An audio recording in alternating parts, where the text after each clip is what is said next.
우리가 이렇게 인생 살아가 보면서 경험하시겠지만 자기 사정이 녹록지 않고 힘들고 쫓기고 또 이렇게 어려움을 겪고 있을 때는 마음에 너그러운 마음이나 여유 있는 마음을 갖기가 어려운 것 같아요. 나 앞가름하기도 바쁘고 나 하나 챙기기도 바쁜데 다른 사람을 배려하고 다른 사람을 위해서 자기를 희생하며 살기란 여간 어려운 게 아니라고요. 그래서 내가 조금 여유가 있고 내가 좀 더 힘이 있고 내가 조금이라도 더 마음에 풍성한 은혜가 있어야 다른 사람도 도울 수 있고 섬길 수 있어요. 오늘 다윗의 심정을 한번 생각해 보세요.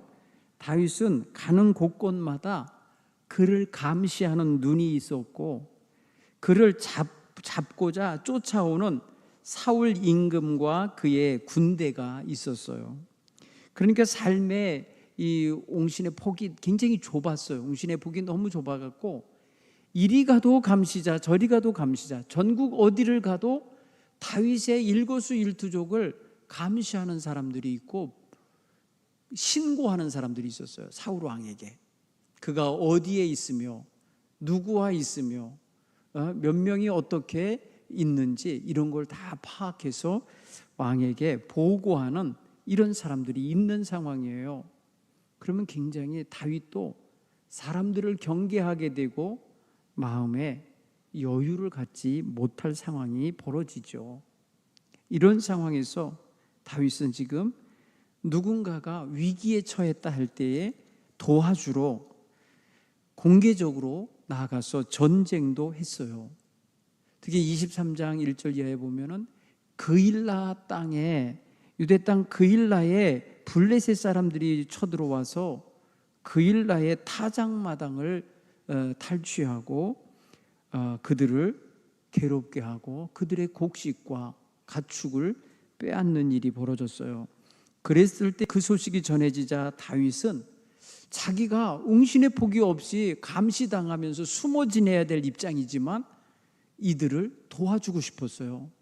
그래서 하나님께 물어봤더니 하나님이 가서 도와주라고 하시는 거예요. 그래서 그는 부하들을 설득해서 가서 그일라 성을 구원하고 그들을 평안하게 만들어줬어요. 그랬더니 그 소식이 사울에게 보고가 돼서 사울과 그의 군대가 그일라 성을 에워싸고 그를 잡겠다고 오려고 하는 정보가 다윗에게 또 전해졌어요. 다윗 입장에서는 상당히 불편한 거예요. 어디 하나 편하게 살 곳이 없는 거예요.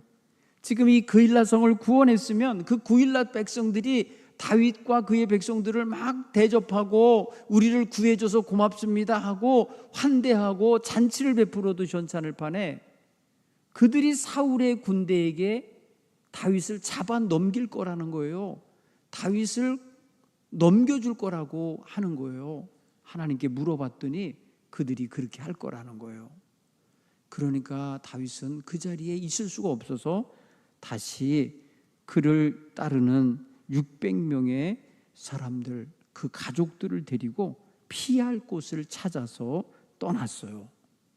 그게 어디로 간 거냐면은 광야로 들어간 겁니다. 그래서 십광야라는 곳에 숨어 있었더니 그곳의 사람들이 또 사울 왕에게 보고했어요. 지금 다윗이 지금 광야 남쪽 하길라산 숲풀 속에 숨어 있습니다. 왕은 빨리 내려오셔서 그들을 잡으세요. 우리가 왕의 손에 넘겨주겠습니다. 이러면서 사울 왕에게 빨리 우리 마을로 오라고 이렇게 한 사람이 있어요. 그랬더니 사울이 그 사람에게 가서 그가 숨어 있는 곳이 어딘지 정탐해 놓고 실상을 내게 보고하라. 내가 가서 그들을 잡겠다. 찾아내 잡겠다고 말해요.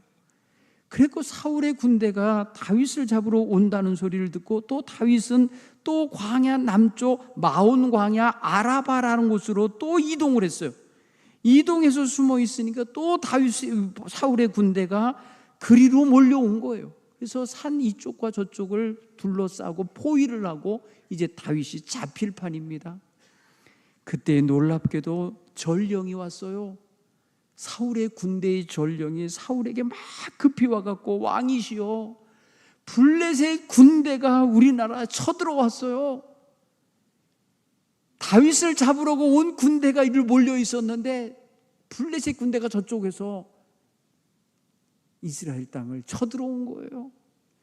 그러니까 빨리 오세요, 임금님, 빨리 오세요, 군대 데리고 빨리 오세요 하는 바람에 다윗을 잡으려다가 군인들이 전부 다 그리로 가야만 했어요. 나라가 또 망하게 생겼으니까. 하나님께서 다윗을 사울의 손에 위기 속에서 건져주신 거예요. 그래서 다윗은 거기서 빠져나와 가지고요, 더 높은 지역으로 이동했는데 바로 엔게디 요새로 갔어요. 사울 왕이 블레셋 군대를 가서 내몰아쳤습니다. 그 땅에서 내쫓고 난 다음에 또 다시 다윗이 엔게디 광야에 있다는 소식을 듣고 그리로 군대를 거느리고 또 온 거예요. 아마도 이 사울을 따라다니는 군인들 되게 피곤했을 거예요. 하루도 쉴 새 없이 이러고 다니는 거예요. 거의 사울 왕은 미쳐 돌아가는 거예요. 왜? 자기의 아들 요나단을 대신해서 다윗이 왕이 될 것만 같은 거예요. 실제로요, 요나단이 다윗이 숨어있는 숲속으로 와서 다윗에게 이렇게 말했어요. 십광야 숲속에 있을 때에 사무엘상 23장에 요나단이 말합니다. 17절에 두려워하지 마라. 내 아버지 사울의 손이 내게 미치지 못할 거다. 너는 이스라엘의 왕이 되고 나는 네 다음이 될 것을 우리 아버지가 아는 거야. 이게 무슨 소리예요? 요나단은 왕자예요. 세자라고요. 그런데 자기 대신에 다윗이 왕 될 것을 그도 알아요. 그리고 임금인 자기 아버지 사울도 알고 있다는 거예요. 그래서 너를 잡으려고 하지만 그 손이 너의 손에 너에게 이르지 않을 거야 하면서 안심을 시키고 돌아간 상황이거든요. 사울 왕은 계속해서 다윗을 잡아서 죽이려고 했어요. 다윗이 남이 아니에요. 다윗은 사울의 사위잖아요. 그의 사랑하는 딸의 남편이라고요. 그런데도 그 사위가 자기의 나라를 차지할 것이 싫어서 죽이러 쫓아다니고 있었던 거예요. 다윗이 엔게디 요새에 있다는 소리를 듣고 엔게디 광야로 쫓아왔습니다. 그때 다윗은요, 엔게디에 있는 작은 동굴 안 깊숙이 자기 백성들을 숨겨놓고 거기에 들어가 있었어요. 마침 그곳에 왔을 때에 길가 양 우리에 이른즉 굴이 있는지라 사울이 뒤를 보러 그 굴에 들어갔다는 거예요. 여러분, 뒤를 보러 들어갔다는 게 화장실 보러 갔다는 소리예요. 동굴 안으로 들어갔는데 그 동굴 안쪽에 누가 있었다고요? 다윗과 그의 군대가 거기 숨어 있었어요.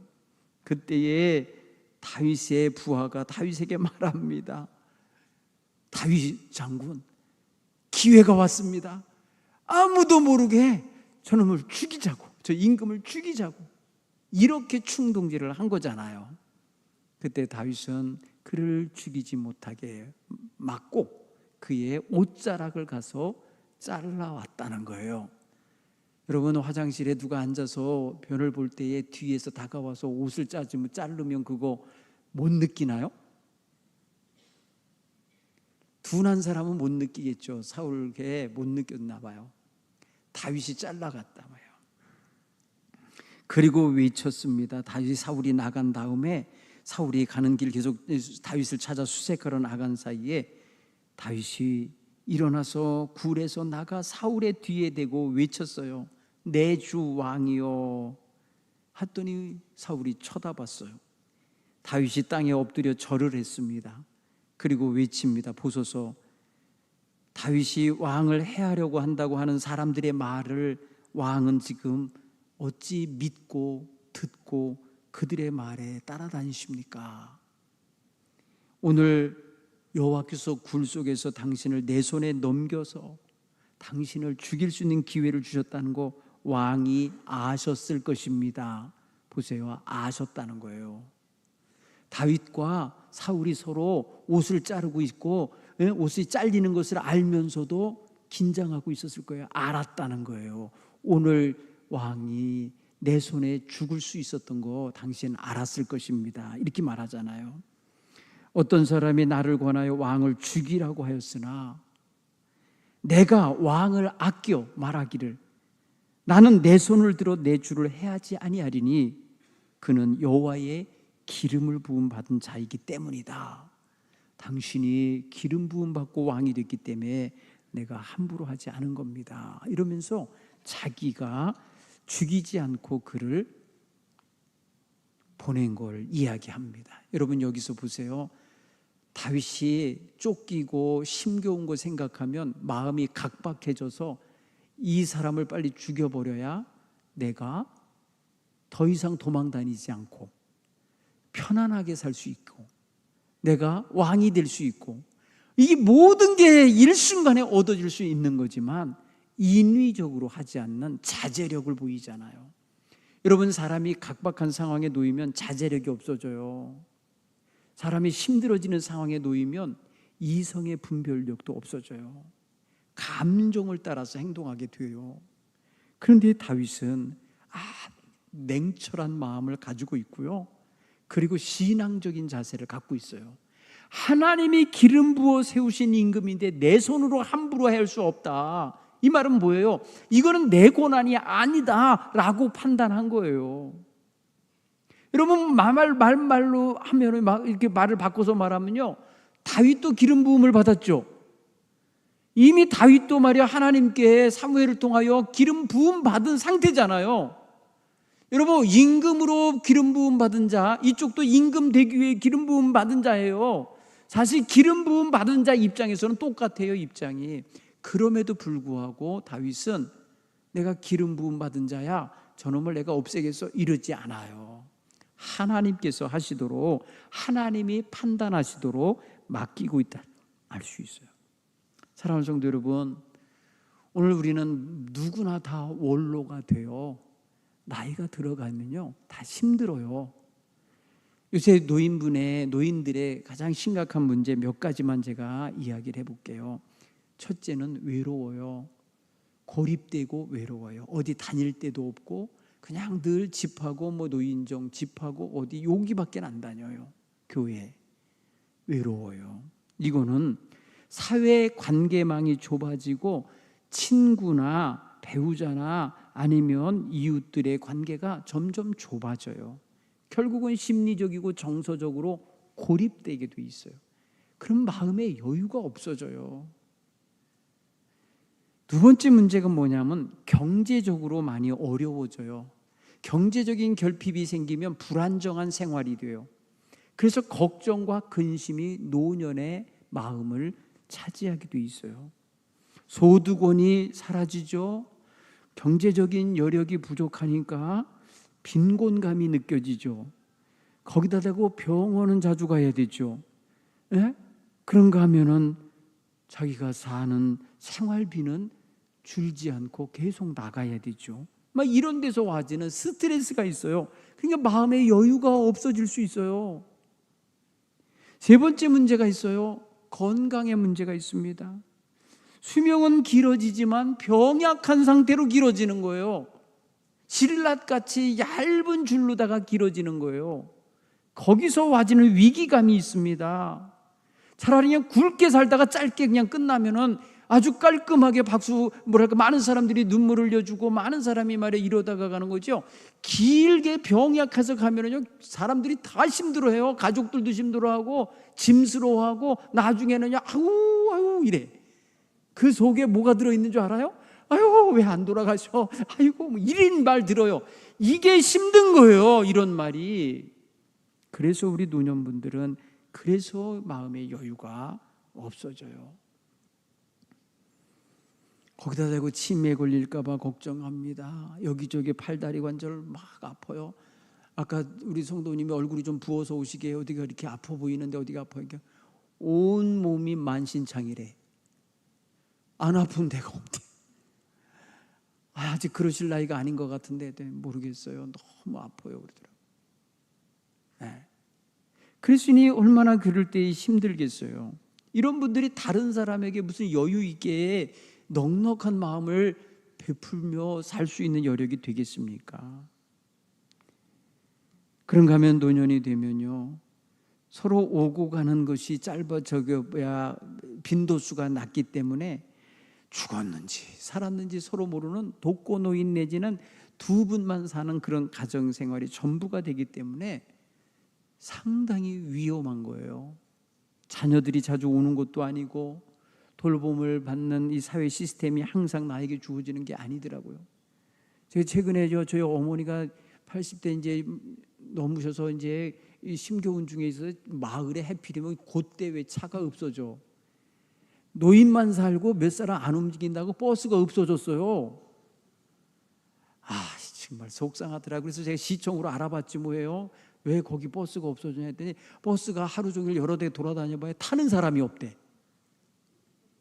그러니까 기름만 낭비하니까 그냥 필요하실 때 콜택시 불러서 다니라는 거예요.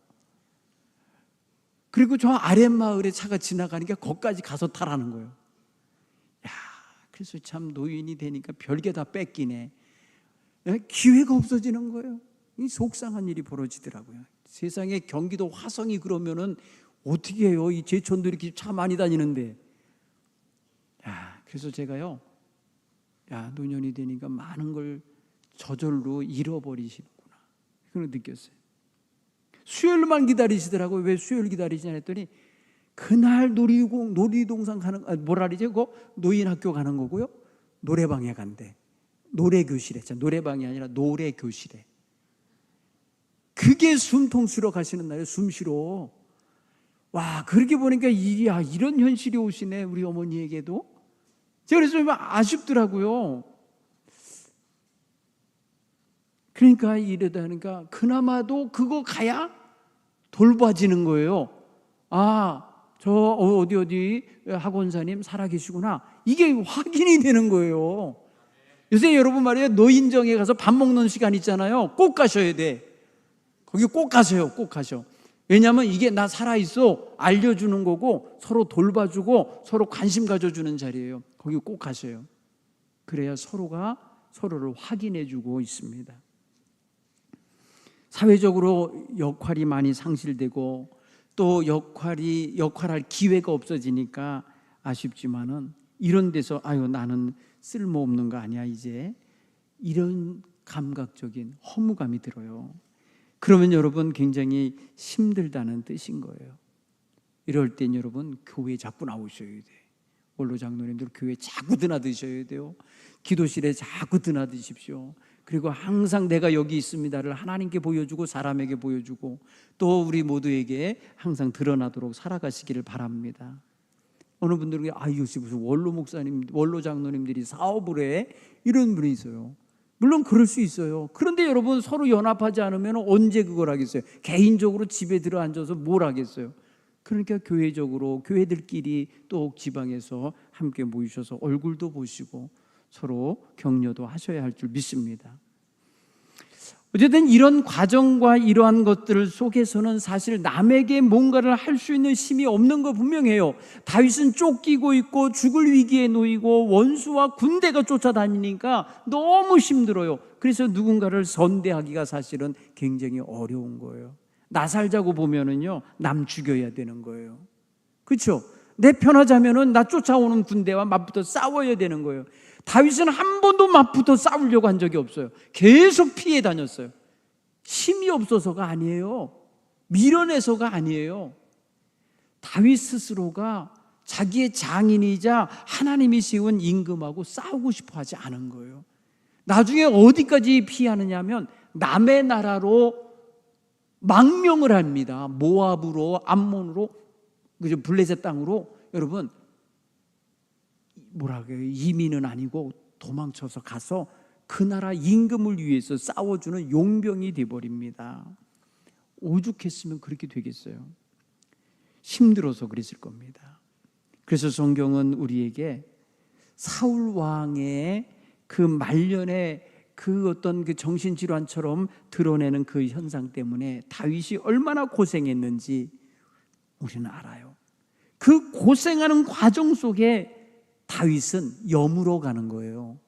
다윗은 그 과정에서 왕다운 품위가 생겨나고 거칠기 그지없던 불량배들과 자기를 따라오는 깡패 같고 말해 사회 뭐랄까 부적응자들 같고 사회에서 말인데 여기저기서 종살이 노예살이에 탈출한 자들, 그런 자들이 왔지만 그들을 다스리며 그들을 잘 다룹니다. 여러분, 이것이 나중에 어떻게 되느냐? 나라를 다스리는 기반이 됩니다. 여러분, 사울 왕 때도 힘이 있었어요. 사울의 왕 때도 그 인물들은 있었어요. 사울의 왕 시절에도요, 그 군대는 있었어요. 그런데 다윗이 임금됐을 때 그 군대는요, 블레셋, 암몬, 모압, 그 기타 그 지역에 있는 모든 족속들을 다 때려잡는, 말 그대로 강력한 군대가 돼요. 그런데 그 군대를 데리고 있었던 사울은 오히려 쫓기고 눌리고 뺏기고 죽임당하고 나중에는 그의 군대들이 몽땅 거의 다 그냥 다 탈영하고 없는 지경에 이르는, 말 그대로 리더십이 사라진 그런 임금이 되거든요. 그런데 왜 다윗에게는 이런 게 있었을까요? 여러분, 이게 바로 고생하며 어려운 데서 바로 견뎌내고, 그리고 하나님의 뜻에 전적으로 모든 걸 맡기고 하나님이 인도하심을 따라 살기 원하는 신앙 자세를 가졌을 때에 그의 이 인격과 그의 영성과 그의 왕다운 리더십이 형성된 것입니다. 여러분, 누가 다 가지고 태어나겠습니까? 삶의 환경 속에서 그렇게 얻어진 거죠. 삶의 환경을 겪으면서 그렇게 좋은 성품들이 그의 삶 속에, 그의 왕에 가는 여정에 하나님이 부어주신 것이라 믿습니다. 사울 왕은요, 정말 나이가 아버지 뻘로 많잖아요. 그리고 먼저 권력을 잡은 자잖아요. 그리고 그에게는 모든 백성들이 따를 수 있는 그런 권위와 위치가 있잖아요. 그러면 누가 더 여유가 있어야 되는 거예요? 누가 더 마음이 너그러워야 되는 거예요? 없는 자가 하겠어요? 있는 자가 하겠어요? 가진 자, 있는 자가 그렇게 되어야 되는 거 맞잖아요? 그런데 사울은 가지고 있었고 쥐고 있었고 그거 누리고 있었으면서도 그걸 발현하지 못한 거예요. 그래서 그의 인생의 대부분의 세월이 스스로 정적을 삼은 자기의 사위이자 하나님이 택한 젊은 종 다윗을 제거하는 데 온전히 바쳐버린 거예요. 결국 뜻을 이루지 못하죠. 결국 이루지 못하고 그는 전장에서 불쌍하게 그의 자식들과 함께 한날 한시에 죽임당해요. 아주 초라하게 그 집안은 망합니다. 하나님이 주신 축복을 누릴 수 있었던 기회가 있었는데 망하는 길로 가버린 거예요.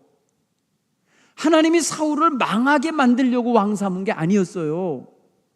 그런데 그 스스로가 선택하고 결정하고 행동한 내용들이 전부 다 뭐예요? 하나님의 뜻과 어긋나고 불순종의 길을 갔고 불신앙적인 태도를 가지고 살았기에 그는 하나님께 버림당한 게 되는 거예요. 여러분의 인생에서 가장 불행한 건요, 사업 실패한 거나 건강 잃은 게 아니에요. 가장 불행한 건 하나님께 버림당하는 거예요. 하나님이 외면하는 거예요. 하나님의 눈에서 그냥 내놓는 거예요. 하나님의 사랑의 손길에서 끊어버리는 거, 이게 가장 불행한 거죠. 여러분, 사울이 그렇게 된 거예요. 모든 걸 다 하나님이 주셨지만은 그 주신 거 받은 걸 가지고 선하게 사용하고 하나님의 뜻을 이루는 데 사용했어야 되는데 그는 시기와 질투에 빠져서 하나님의 뜻을 외면한 채 자기 자리 뺏길까 봐 연연한 사람이 된 거예요. 여러분, 하나님께서는 우리의 일거수일투족을 다 보고 아십니다. 우리가 지금까지 어떻게 살아왔는지 아십니다. 그리고 앞으로 어떻게 살아가야 될지 그것도 알고 계신 분이고 그렇게 되기를 원하고 계셔요. 그러니까 우리는 나이가 들었고 힘이 들어도요, 하나님 내가 어떻게 살아야 될까요? 남은 인생 어떻게 살아야 될까요?를 여러분 기도하고 찾아가셔야 할 줄 믿습니다. 지금까지 살았으니까 여기 이후에 대충 살아도 돼, 이러시면 안 돼요. 네. 오늘 늘 나오시던 우리 권사님 한 분이 교회를 못 오셨길래 전화를 드렸어요. 밥 먹다가 독감 들고요, 감기가 너무 심해서 다른 분한테 전염될까 봐 목사님 오늘 제가 교회에 참석 못했어요, 안 나왔어요 그러더라고요.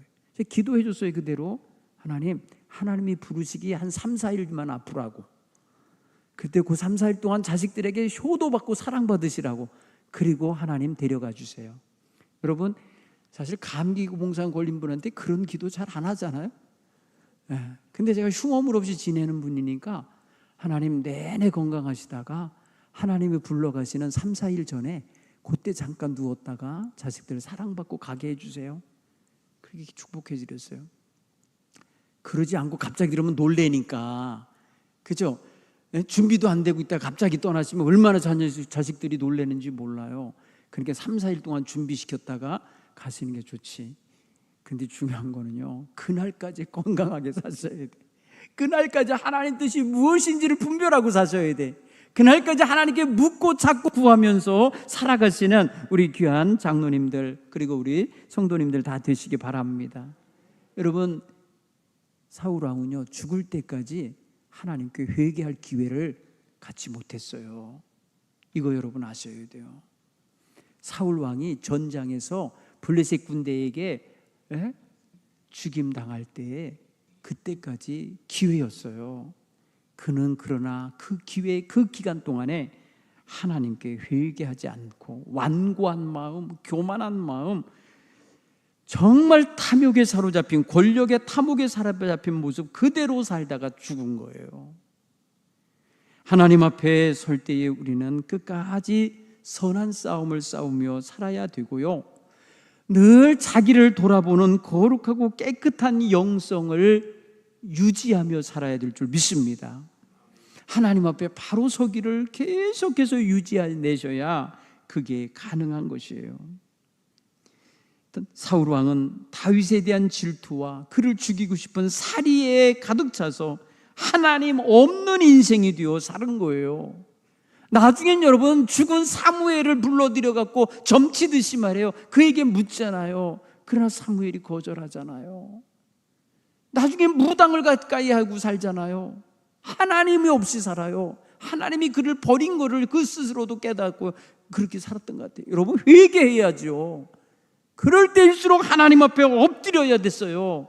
하나님께 자기를 내려놓고 하나님 나를 용서해 주옵소서 하고 하나님의 뜻 안으로 들어갔어야 되는데 그러지 못한 거예요.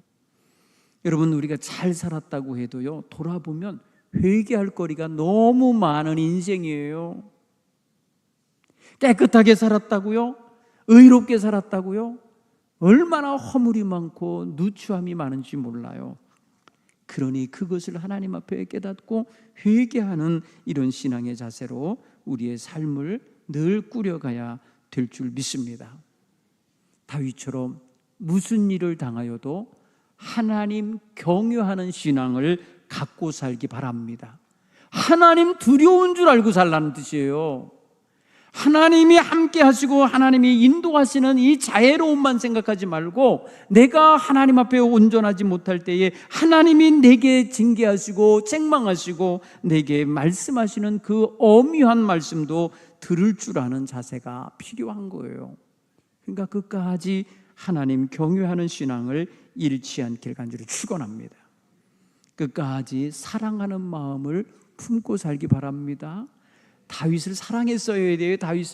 사울은요 정말로 훌륭한 내 사위다, 너 같은 군대 장수가 없다, 너 같은 지도자가 없다 하면서 사랑해 줬어야 돼요. 그런데 백성들이 다윗을 사랑한다는 소리를 들을 때마다 경기를 하듯이 그냥 다윗이 미워 죽겠어서 막 그랬던 거 아니에요. 여러분 우리는 질투할 게 따로 있지 자식을 질투합니까?